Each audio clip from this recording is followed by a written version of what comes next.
Good afternoon, everyone. Thank you for joining me today. My name is Dia, and today we are going to dive into a fundamental aspect of the English language, countable and uncountable nouns. Whether you are writing a professional email or giving a presentation, mastering these rules is essential for clear and accurate communication. Nouns are the building blocks of our sentences.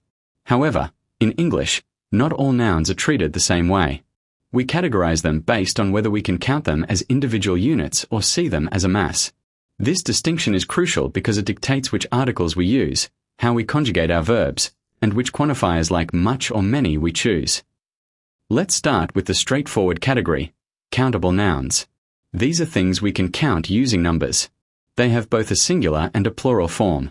For example, we can have an apple or two apples. A key rule to remember here is that we must always use an article like a or an when referring to a singular countable noun.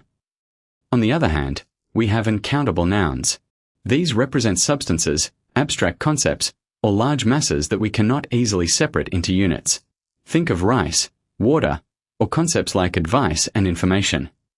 Unlike countable nouns, these usually do not have a plural form, and we never use a or an with them. You wouldn't say an advice. You would just say advised.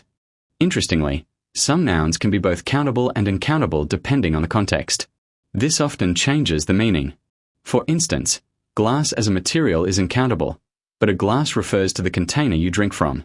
Similarly, paper is the material, while papers often refers to specific documents or newspapers.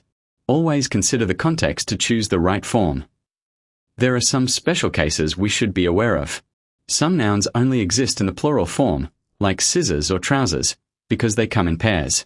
Then we have collective nouns like staff or police. These words represent a group of people and often require plural verb forms to reflect that group dynamic. When we don't want to specify an exact number, we use some and any. Generally, we use some for positive statements, such as I need some flour. We use any for negative statements and most questions.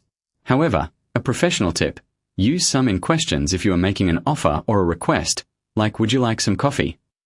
It sounds much more polite. To make it easier, let's look at this comparison table.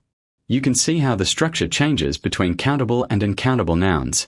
Notice how some works for both in affirmative sentences, but the noun form changes for countable items. This table is a great quick reference guide for your daily writing. Finally, let's talk about asking how much. We use how many for countable items and how much for uncountable ones. There is also a subtle difference between a few and few. A few means you have some, which is usually positive.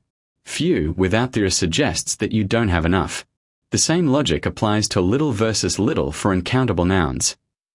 To wrap up, the secret to mastering these nouns is to first identify the type of noun you are using. Once you know if it's countable or uncountable, the articles and quantifiers will naturally fall into place. Thank you for your attention. I am now happy to take any questions you might have.